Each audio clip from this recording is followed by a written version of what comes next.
Examine-se a si mesmo para ver se realmente estás na fé.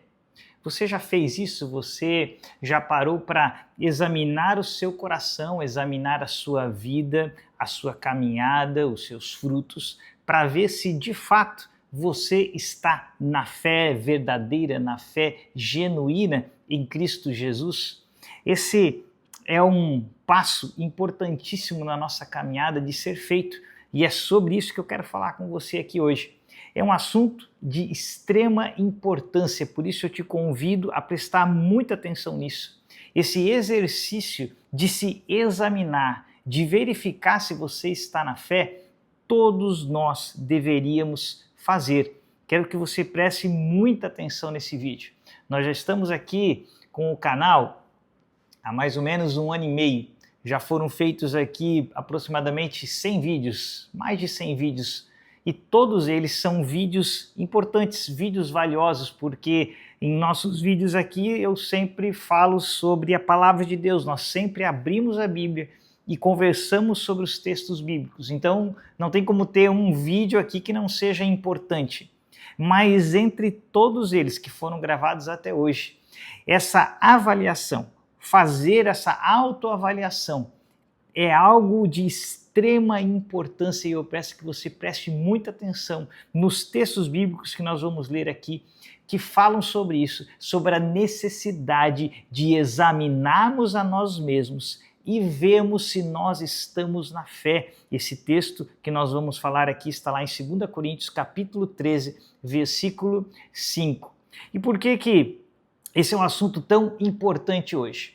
Porque nós vivemos um período, uma época da humanidade, da história da humanidade, em que as pessoas hoje se identificam com alguma coisa, então elas se declaram ser aquela pessoa, ter aquela característica, mas muitas vezes, na sua essência, elas não são.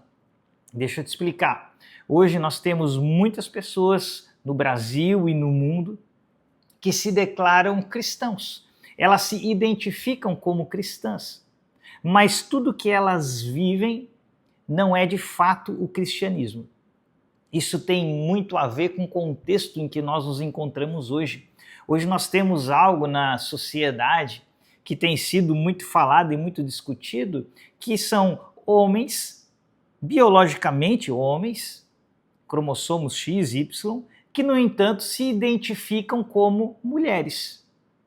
E mais recentemente, agora esse ano, 2026, o Conselho, a Comissão de Jogos Olímpicos, teve uma grande decisão.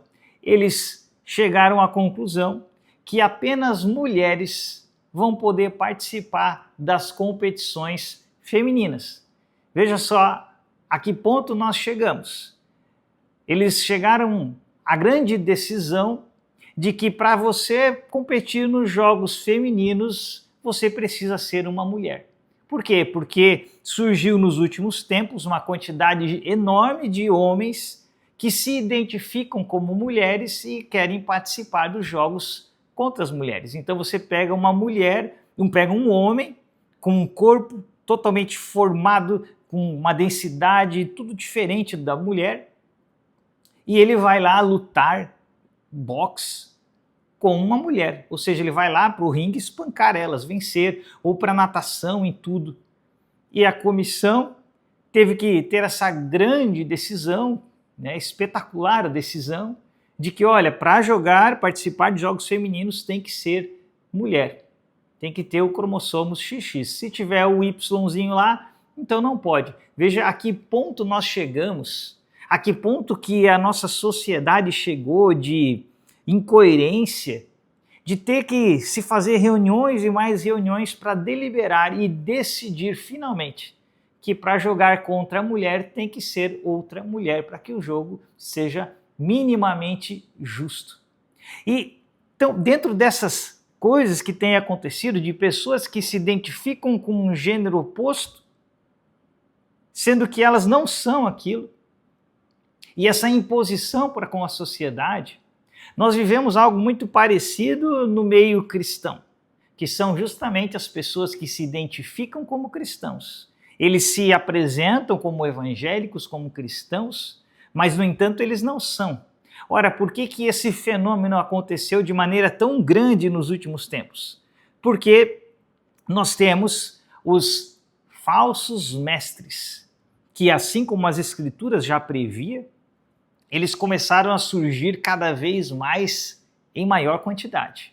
E esses falsos mestres, eles pegam a porta que é estreita, o caminho que é estreito, que fala lá, que Jesus nos fala em Mateus capítulo 7, no versículo 13, e eles pegaram essa porta e transformaram numa porta extremamente larga, pegaram este caminho, transformaram num caminho extremamente largo, com as suas teologias da prosperidade, com o seu liberalismo teológico, com toda a sua teologia de coach. Então, o que uma pessoa, quando chega nessas igrejas, escuta? Ela vai escutar: você é o queridinho de Deus, Deus ama você, Deus quer você do jeito que você está, o importante é você amar a Deus, Deus é amor. Eles retiraram da equação toda a condenação do pecado, toda a necessidade de arrependimento, toda a mensagem completa da Bíblia e transformaram a graça de Deus em libertinagem. Eles transformaram a graça de Deus em uma desculpa para que eu viva da maneira com que eu entenda ser a melhor.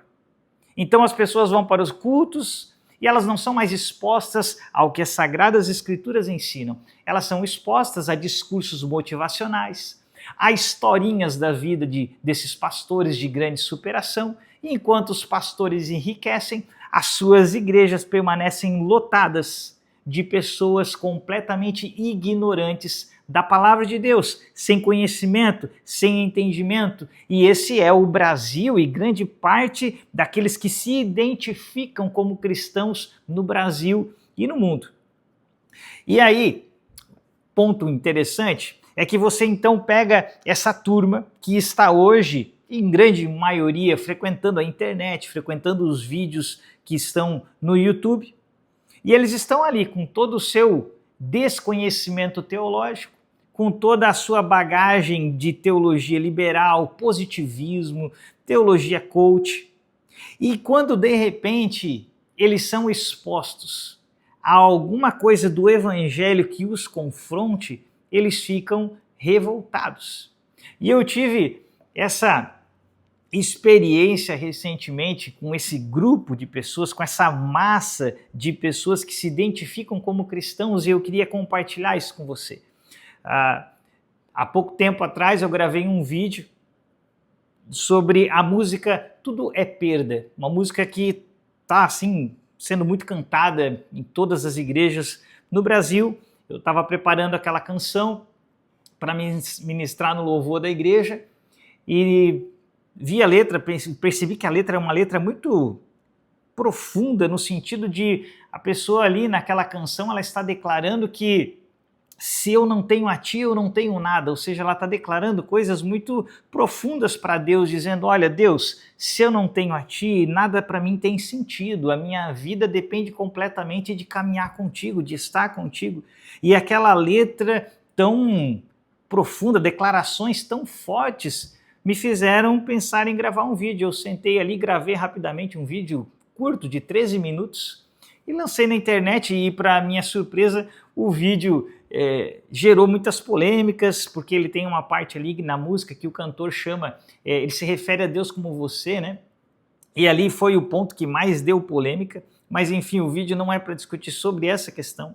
Mas a questão principal foi que dessa massa de pessoas, porque justamente esse vídeo ele quebrou um pouco a bolha do grupo das pessoas que veem os meus vídeos aqui. Hoje, a última vez que eu olhei, o vídeo estava com 57 mil visualizações. Então, muitas pessoas desse meio evangélico, de pessoas que se identificam como cristãs, assistiram e viram o vídeo. E o que me impressionou foi a quantidade de pessoas que vieram fazer comentários no vídeo, mas não comentários educados, onde você vem trocar uma ideia. Não, pessoas que vinham de maneira extremamente agressiva, de maneira extremamente mal educada, E essas pessoas, como eu disse, elas se identificam como cristãs, mas só a forma com que elas se aproximam, a maneira com que elas escrevem já denunciam que elas apenas se identificam como cristãs.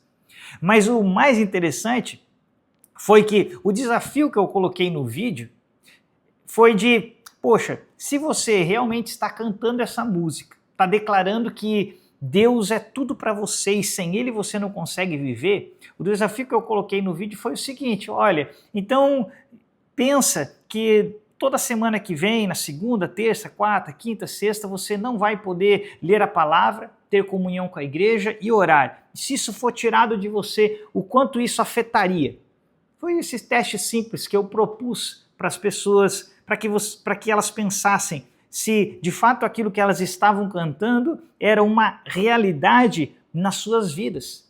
E foi muito impressionante, eu fiquei realmente impressionado com a resposta dessas pessoas, desse meio dito evangélico, dito cristão aqui do Brasil. Porque eles vieram com mensagens extremamente pesadas, dizendo para mim, olha, quem você pensa que é para fazer isso, para fazer esse desafio a nós? Muitos diziam, olha, você está achando que você é mais santo que todo mundo? Muitos outros falavam assim, ora, então não podemos mais cantar nenhuma música porque você está declarando que precisa ser perfeito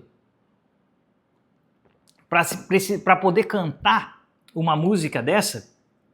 Ou seja, quando eu lanço uma proposta, um desafio para que eles se examinassem, para que os cristãos avaliassem sua vida. Em momento algum do vídeo, se você for lá ver, você vai ver que em momento algum do vídeo eu digo, olha, você não pode cantar. Eu só estou dizendo durante o vídeo, veja, se você está cantando essa música, pare para pensar no que você está declarando. Pare para olhar para a sua vida e ver se o que você está declarando é uma realidade. Mas só essa proposta deixou o coração dessas pessoas cheio de ira e cheio de revolta.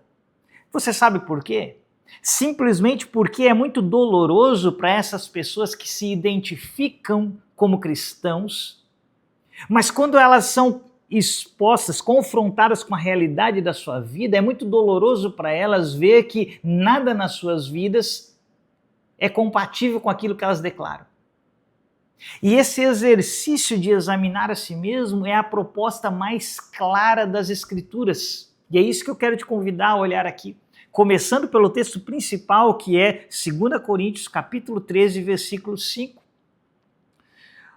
O texto vai dizer assim, olha como isso é claro, olha como a questão de você se examinar, você avaliar a sua vida, você olhar para as tuas obras, olhar para os teus frutos, olhar para o teu coração, olhar para aquilo que sai da tua boca, olhar para aquilo que está na tua mente, você fazer essa avaliação, como isso é extremamente bíblico. E como é impressionante como uma proposta dessa, uma proposta a esse falso meio evangélico do Brasil, de que eles se avaliem, pode causar tanta revolta nos corações. Veja o texto, como é claro, Paulo falando aos Coríntios, no capítulo 13, no versículo 5, ele diz, examinem-se para ver se realmente estão na fé. Olha que claro, Paulo falando para a igreja, examine-se. Por quê? Vejam se vocês realmente estão na fé. Provem a si mesmos. Ou não conhecem, ou não reconhecem que Jesus Cristo está em vocês, a não ser que já tenham sido reprovados. Olha que palavra muito clara do apóstolo Paulo, dizendo que a igreja, que as pessoas precisavam provar a si mesmo, ver se elas de fato estão na fé. E a Escritura toda, ela é permeada por essas avaliações. Ela manda que nós avaliemos em várias áreas da nossa vida. Jesus Cristo, quando em João capítulo 14, 21, ele diz assim, olha, aquele que tem os meus mandamentos e os guarda, esse é o que me ama. Ora, como que eu e você podemos saber se o nosso amor por Jesus é verdadeiro? Porque o Brasil inteiro e o mundo inteiro que se declara cristão, pelo menos no Brasil 80%, desse país extremamente corrupto, cheio de maldade, cheio de assassinatos, cheio de injustiças, 80% desse país se declara cristão. Só aqui a gente vê que tem algo errado. E todos esses, se você perguntar, eles vão dizer sim, eu amo a Jesus. Mas quando a gente se confronta com a Bíblia, com a palavra de Deus, não com teologia coach, não com positivismo, a palavra é tão simples. Jesus vai falar, olha, se você tem os meus mandamentos e os guarda, ou seja, se você vive esses mandamentos, se você os obedece, se você está disposto a morrer por mim, viver pela minha verdade, então sim, você me ama. Caso contrário, você só se identifica com um cristão, mas você não é um cristão genuíno. Consegue perceber isso? A Jesus deixa tão claro aqui, e ele vai dizer, esse é o que me ama, aquele que tem os meus mandamentos e que os guarda, esse é o que me ama. E aquele que me ama será amado por meu Pai, e eu também o amarei e me manifestarei a ele. Veja só, outro ponto que a palavra de Deus nos mostra, que é óbvio na vida de um cristão genuíno, não de alguém que se identifica como cristão. Ele vai dizer que aquele que é um cristão genuíno, ele proclama o evangelho. Por quê? Porque ele ama o próximo. Ao saber que Jesus é o único caminho, é a vida, é a verdade, é tudo que nós temos para a salvação. Como que eu posso rejeitar e proclamar essa mensagem? Por isso que Jesus nos deixa esse mandamento em Mateus 28, 19 a 20, a grande comissão, ele vai dizer, vão e façam discípulos de todas as nações, ensinando-os, batizando-os em nome do Pai, do Filho e do Espírito Santo, ensinando-os, olha só, discipulado, a guardar todas as coisas que tenho ordenado a vocês. Veja, isso é um teste para a nossa vida. Se eu e você olhamos para a nossa vida e não temos desejo de compartilhar, de proclamar esse evangelho, não falamos, as pessoas próximas de nós nem mesmo sabem que somos cristãos, temos vergonha disso. Será que isso é real? Será que eu de fato sou um cristão? É isso que a Bíblia está propondo para mim. É isso que o Evangelho está propondo. Veja, se você é um cristão, se você entendeu isso, parte de ser cristão é proclamar o Evangelho, é anunciar a mensagem. Você percebe como a igreja, como a palavra, ela nos confronta? Outra coisa que a palavra de Deus nos deixa clara é que é fruto, é resultado, que deve ser uma prova da nossa fé. Nós falamos aqui, amar a Jesus, cumprindo os seus mandamentos, proclamar o Evangelho. Terceiro ponto, amar a comunhão com os santos. Veja lá, Colossenses capítulo 3, versículo 16, um dos meus textos favoritos da Bíblia. Ele vai falar assim, olha, que a palavra de Cristo habite ricamente em vocês, instruam e aconselhem-se mutuamente em toda sabedoria, louvando a Deus com salmos, hinos e cânticos espirituais. Olha só aqui a completude do que é ser igreja. A palavra de Cristo habitando ricamente, Escritura sendo ensinada, instrução, aconselhamento uns aos outros, um falando ao outro com sabedoria bíblica. Isso é ser igreja. Caminhar junto, louvando ao Senhor. O que nós temos na igreja? Louvor, palavra, aconselhamento, discipulado, o conjunto todo do que é ser igreja. Se você olha para um texto desse, se você não ama viver isso, que a Bíblia explicitamente declara em todos os pontos, que ser um cristão é orar pelos outros, é viver para o crescimento espiritual do meu irmão, é me sacrificar com os meus dons e talentos para que o outro aqui, do outro lado, cresça espiritualmente, é abrir mão de muitas coisas, de tempo, é dedicação em prol do outro, enquanto eu sou abençoado por tantos outros queridos da minha igreja, da minha comunidade. Isso é ser igreja. E isso é um alerta das Escrituras. Se você não ama isso, você deve examinar a si mesmo e deve se preocupar, porque isso é parte do ser cristão. Veja o quarto ponto, os frutos do Espírito. Nós temos Gálatas tão conhecido, capítulo 5, versículo 22, onde Paulo vai trazer os frutos do Espírito: alegria, paz, amor, longanimidade, benignidade, fidelidade, mansidão, domínio próprio. Coisas que ele diz, olha, essas coisas são frutos do Espírito. Uma pessoa que tem o Espírito Santo, ela dá esses frutos. Ela tem um certo tempo de maturidade, cada um tem um certo tempo de crescimento, mas é possível ver isso em certa medida na vida de todo cristão. Então, se você jamais desenvolve domínio próprio, se você vive sempre nos mesmos pecados, nas mesmas lascívias, você deve ficar atento, é isso que a Bíblia está dizendo, porque você não está frutificando. Se você nunca consegue exercer mansidão, você deve ficar atento, porque esses frutos precisam estar presentes na vida de um cristão genuíno. Ponto 5, você tem certeza da sua salvação. O Espírito de Deus testifica a teu espírito que você é filho dele, como diz em Romanos capítulo 8, no versículo 16. Veja, quando nós somos cristãos, Romanos capítulo 8, no versículo 5, vai dizer assim: os que vivem segundo a carne se inclinam para as coisas da carne, mas os que vivem segundo o Espírito se inclinam para a coisa do Espírito. Pois a inclinação da carne é morte, mas a do Espírito é vida e paz. Aí ele vai dizer: porque a inclinação da carne é inimizade contra Deus, pois não está sujeita à lei de Deus, nem mesmo pode estar. Portanto, os que estão na carne não podem agradar a Deus. Vocês, porém, não estão na carne, mas no Espírito. E veja o que ele vai dizer: se de fato o Espírito de Deus habita em vocês. Veja como Paulo está nos trazendo a um momento de reflexão, de examinar. Ele está falando, olha, percebe a diferença entre quem está na carne? Ele está inclinado para as coisas da carne. Agora, aquele que está em Cristo Jesus está inclinado para as coisas do Espírito. Agora, isso só acontece se de fato o Espírito habita em você. Ele está fazendo com que o leitor pare e pense: será que o Espírito Santo habita de fato em mim? Visto que eu tenho vivido inclinado muito mais para as coisas da carne do que para as coisas do Espírito? Visto que aquilo que me atrai, aquilo que me anima é apenas as coisas que o mundo oferece, e as coisas espirituais não me atraem muito, eu nunca tenho tempo para as coisas espirituais, nunca tenho interesse. Então será que o Espírito Santo agora de fato habita em mim? Ou será que eu sou alguém que se identifica como um cristão? E ele vai continuar e ele diz, olha, e se alguém não tem o Espírito de Cristo, esse tal não é dele.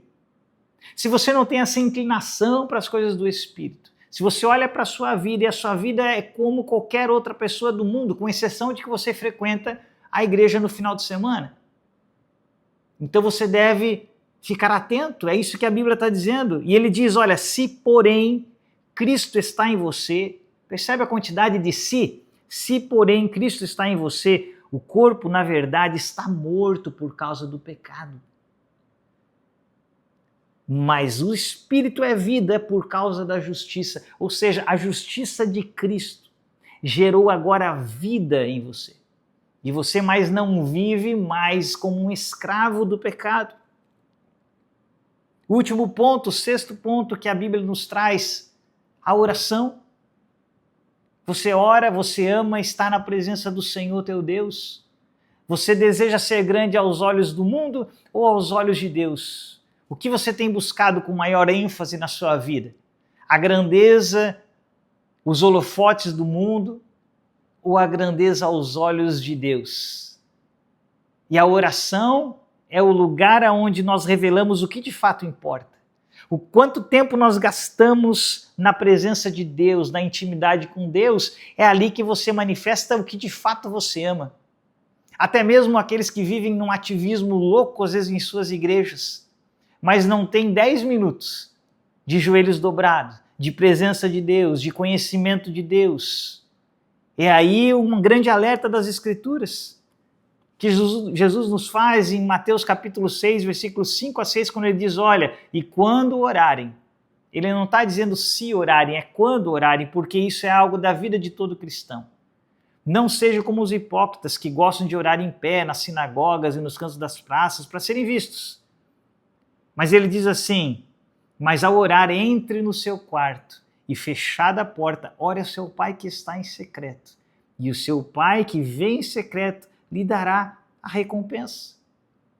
Então, tudo isso são coisas que a gente pode, testes que nós podemos colocar diante de nós. E vemos, será que eu estou realmente numa fé genuína?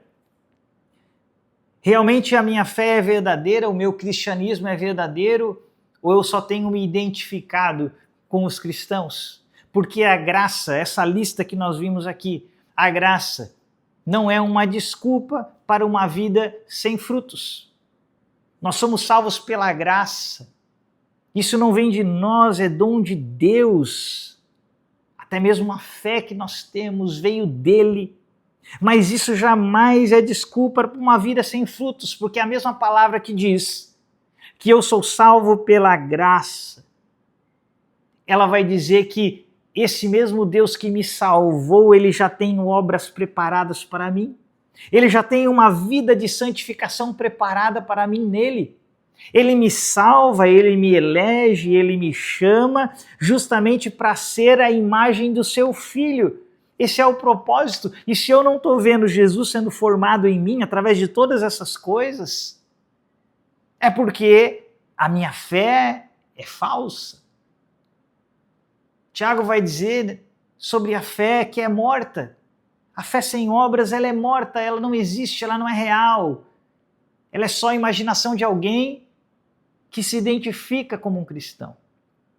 E Jesus trata de maneira muito dura com isso. Por isso esse vídeo, por isso esse alerta, porque Jesus trata isso de uma maneira muito séria. Se você lembra em Marcos capítulo 11, Jesus passa por uma figueira e ele vê aquela figueira cheia de folhas. E quando ela está cheia de folhas, o pressuposto é que aquela figueira deveria ter frutos nela. E Jesus se aproxima para se alimentar dos seus frutos, mas ele não acha frutos. E então Jesus amaldiçoa aquela figueira, para que ela nunca mais pudesse aparentar aquilo que ela não é de fato. Veja como isso é sério. Eu me identifico como cristão, eu sou cristão, eu tenho meu tempo de oração, eu tenho meu tempo todo dia de manhã, onde eu faço o meu rito. Mas e os frutos? E os frutos de obediência? E os frutos de proclamação do Evangelho? E os frutos de leitura da palavra, de comunhão com os santos? E os frutos do Espírito Santo, mansidão, domínio próprio, transformação na vida pessoal? E a certeza de salvação, a inclinação para o Espírito e o tempo de oração real e verdadeira com Deus. É isso que a palavra nos questiona, onde estão estas coisas? Porque a graça jamais vai ser um motivo, uma desculpa para uma vida sem frutos, sem obras. E esses comentários, como eu te falei, do vídeo Tudo é Perda que eu gravei, e foi muito impressionante como tiveram muitos, obviamente tem muitos comentários lá maravilhosos, pessoas incríveis e até pessoas que fizeram críticas maduras, respeitosas e que eu deixei lá os comentários. Mas foram muitos os que eu tive que simplesmente deletar pela falta de educação, pela falta de respeito, pela grosseria. E são pessoas que se identificam como cristãs. Quando um texto tão básico como 1 Pedro 3, 15 a 16 vai dizer como é que eu e você defendemos nossa fé. Olha só, ele vai dizer assim, Pedro vai dizer, pelo contrário, santifiquem a Cristo como Senhor no seu coração, estando sempre preparados para responder a todo aquele que pedir a razão da esperança que vocês têm. Ou seja, nós devemos defender a nossa fé. Nós devemos falar com intrepidez, com ousadia, com coragem, a razão da nossa fé. Jesus é o único caminho, não abrimos mão. Dizer que aqueles que seguem outros deuses não herdarão o reino do céu, sermos firmes em nossa posição. Sim, nós devemos fazer isso. E é correto fazer isso. Não devemos ficar em cima do muro, não devemos trabalhar com palavras dúbias. Não, devemos estar prontos para defender a razão da nossa fé. Mas veja como é que Pedro vai dizer. Mas façam isso com mansidão e temor, com boa consciência, de modo que naquilo em que falam mal de vocês fiquem envergonhados esses que difamam a boa conduta que vocês têm em Cristo Jesus. Percebe o que a palavra diz? Faça com mansidão, faça com temor. Saibam que vocês estão defendendo o Senhor santo, justo e perfeito. Não tratem as pessoas de maneira errada. Não tenham um vocabulário chulo, pecaminoso. E é impressionante a quantidade, o que virou esse meio dito evangélico. onde as pessoas estão nos cultos e a gente vê aqui nos vídeos, é assustador. Pulando, gritando, girando, se jogando no chão, fazendo um monte de teatro, coisas que jamais foram encontradas na Bíblia Sagrada, no livro de Atos dos Apóstolos, não tem nada dessa maluquice. Tem pessoas transformadas, tem pessoas anunciando o Evangelho, Paulo, Pedro, os apóstolos, tem pessoas dando suas vidas para proclamar e anunciar uma mensagem de transformação. E grande parte dos cultos aqui no Brasil se tornaram um encontro de pessoas ensandecidas, enlouquecidas, gritando palavras sem sentido.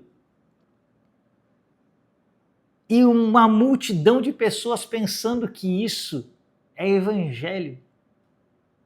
Já não se entende mais o que é o evangelho, já não se compreende mais o que é o evangelho, muito menos qual é o procedimento correto de um cristão verdadeiro. E quando alguém propõe algo, quando alguém propõe, olha, veja os seus frutos, avalie a sua vida, essas pessoas estão tão enlouquecidas que elas partem para cima. E elas dizem, então você agora está pregando a perfeição, você é o santarrão. Quantas vezes eu já ouvi isso? Você agora está dizendo que eu preciso ser perfeito, sendo que a gente fala tantas e tantas vezes que nós somos justificados exclusivamente pelo sangue de Cristo. Mas a palavra de Deus, a Bíblia Sagrada, jamais vai dizer que nós somos perfeitos, mas também nunca vai dizer que nós podemos ter uma vida no pecado. Percebe lá em 1 João, ele nos traz isso muito claro. Ninguém está dizendo que é perfeito quando você faz essa observação ao teu irmão, dizendo, olha, verifica os frutos, verifica a sua vida, olha para a sua vida. Você não está dizendo que você é perfeito, porque ninguém pode dizer isso. O apóstolo João fala, 1 João capítulo 1, versículo 8, ele diz, olha, se dissermos que não temos pecado nenhum, a nós mesmos enganamos e a verdade não está em nós. Então, perfeito. Nenhum de nós pode dizer que não tem pecado, todos temos. Isso é tão claro. Romanos capítulo 3, todos pecaram, estão destituídos. Não há um que busque a Deus, nenhum sequer, ok? Isso é uma realidade bíblica. Não existe ninguém que é perfeito. Mas veja, continue lendo. 1 João capítulo 1, versículo 5 ao 7 vai dizer, a mensagem que dele ouvimos e que anunciamos a vocês é esta. Veja, esse Deus que nos resgatou da morte e que nos salvou não por nossa justiça, veja, esse Deus, ele é luz. E não há nele treva nenhuma, tá percebendo? Esse Deus que me tirou lá das trevas e que me trouxe para perto dele, João está dizendo que esse Deus é luz e nele não há treva. Isso aqui você já pode começar a entender que se nele não há treva e se ele está trazendo você para perto dele, é porque ele vai eliminar as trevas de você. E todos os teus maus hábitos, todos os teus vícios e tudo aquilo que é pecado e errado, ele vai eliminar. E Paulo João, vai dizer, se dissermos que mantemos comunhão com ele e andamos nas trevas, mentimos e não praticamos a verdade. Olha só.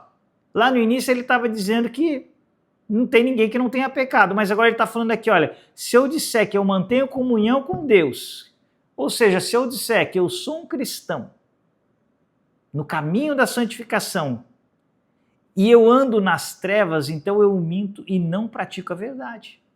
E ele continua dizendo, olha, se andarmos na luz como ele está na luz, Deus está na luz, Deus é a luz, mantemos comunhão uns com os outros e o sangue de Jesus, seu Filho, nos purifica de todo pecado.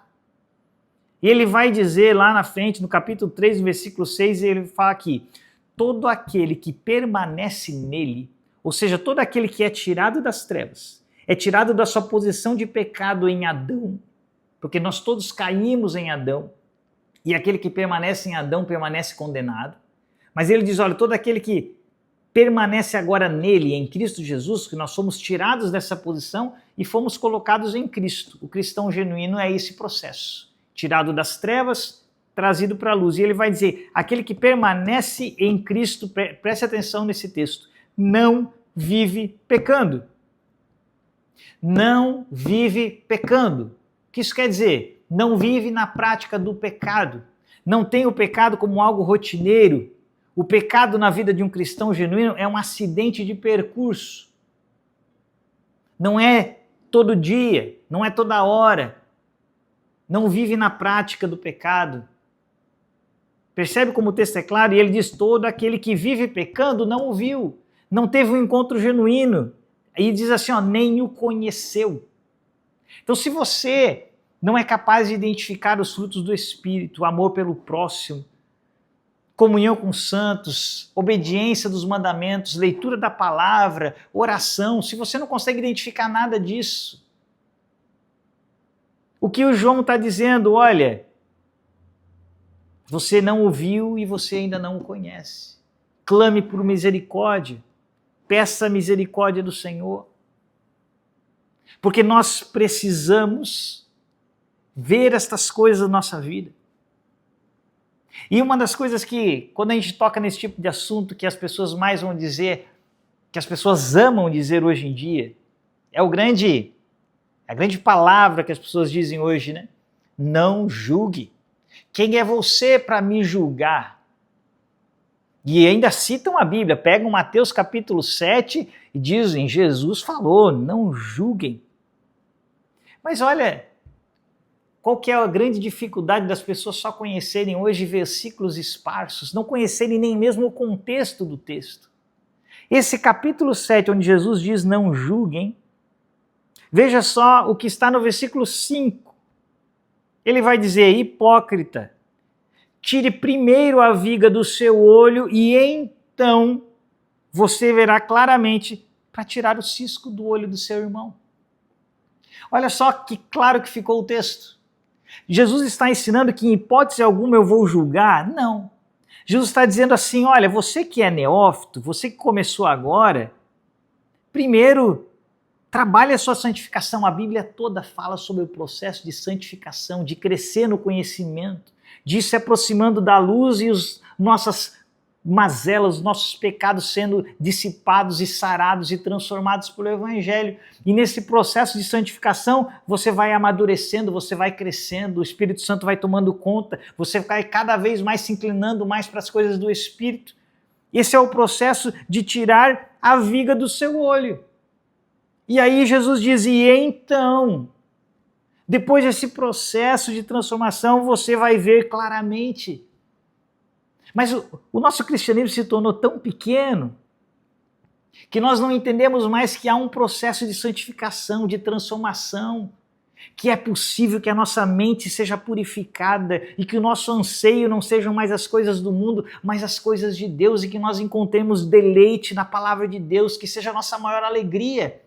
É possível isso acontecer. E ao passo em que alguns vão alcançando isso, ele diz, então, agora que vocês veem claramente, ajude a tirar o cisco do olho do seu irmão. Estenda a mão, diga para ele, olha, esses não são caminhos de vida, são caminhos de morte, fuja disso. Jesus está ensinando, vocês são igreja, são corpo justamente para isso. Nisso o julgar é correto, nisso o julgar é bom. Porque você mostra, porque você quer que a pessoa melhore. E como quando você diz assim, olha, você está declarando uma música tão maravilhosa, uma letra tão incrível, só que observa a sua vida.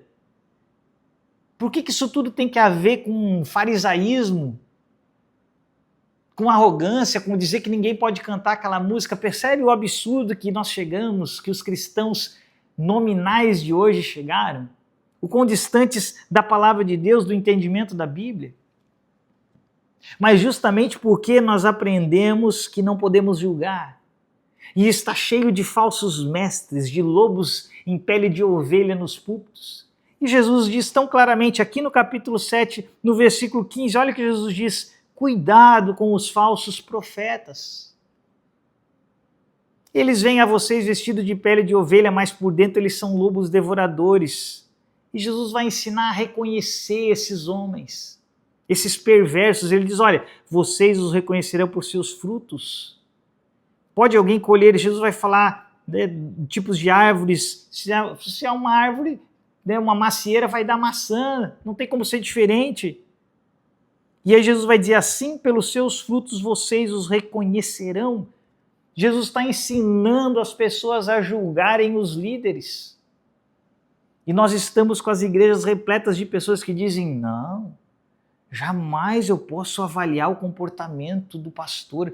Imagina tocar no ungido do Senhor, e eles se aproveitam e usurpam das pessoas e se aproveitam do desconhecimento total bíblico das pessoas nas igrejas, que não leem mais, só conhecem versículos esparsos, citam versículos totalmente fora dos seus contextos.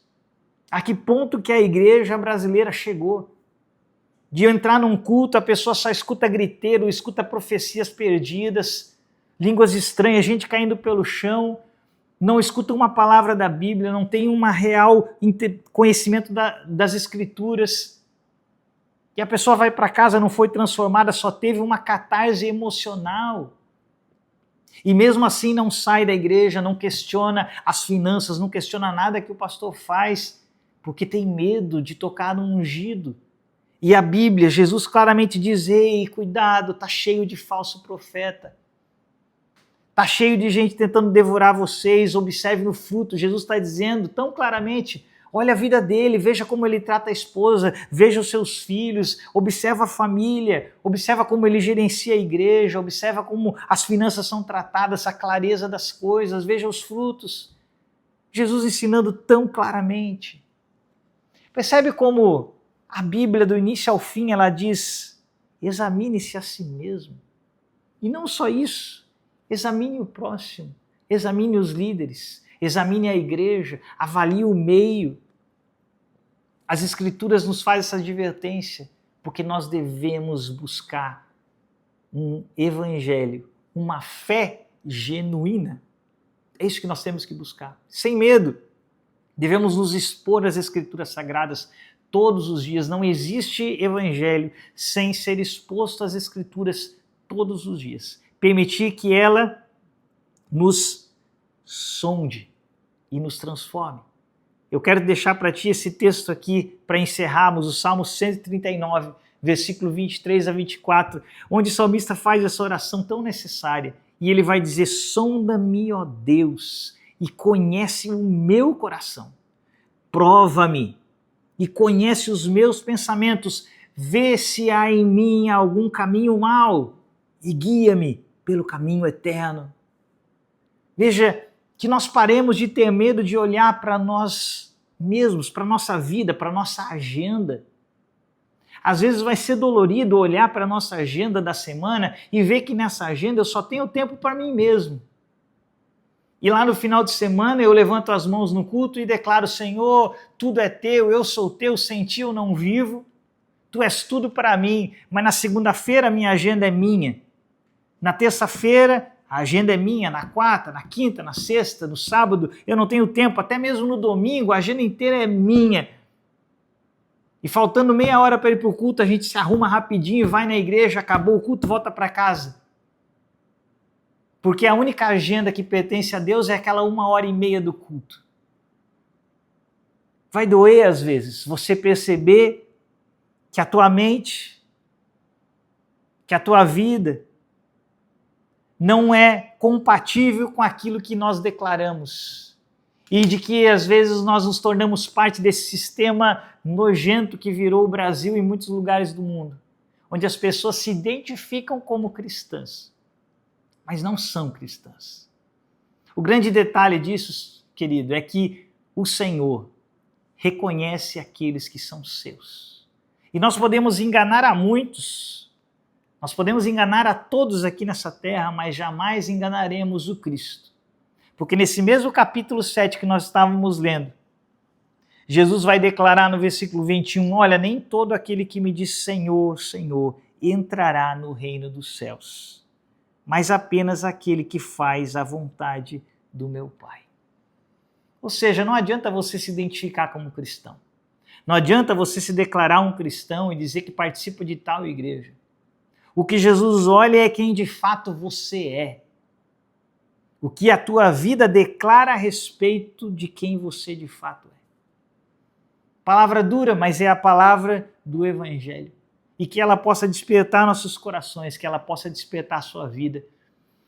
E se você viu que isso aqui é palavra do Evangelho, que isso aqui é mensagem bíblica, não é invenção, se inscreve no canal se não é inscrito, curte o vídeo, é muito importante, você sempre ajuda aqui o canal a crescer no YouTube quando você curte, quando você dá um joinha aqui embaixo, quando você comenta no vídeo, coloca qualquer comentário sobre qual foi a impressão sua sobre isso, o texto que chamou a atenção.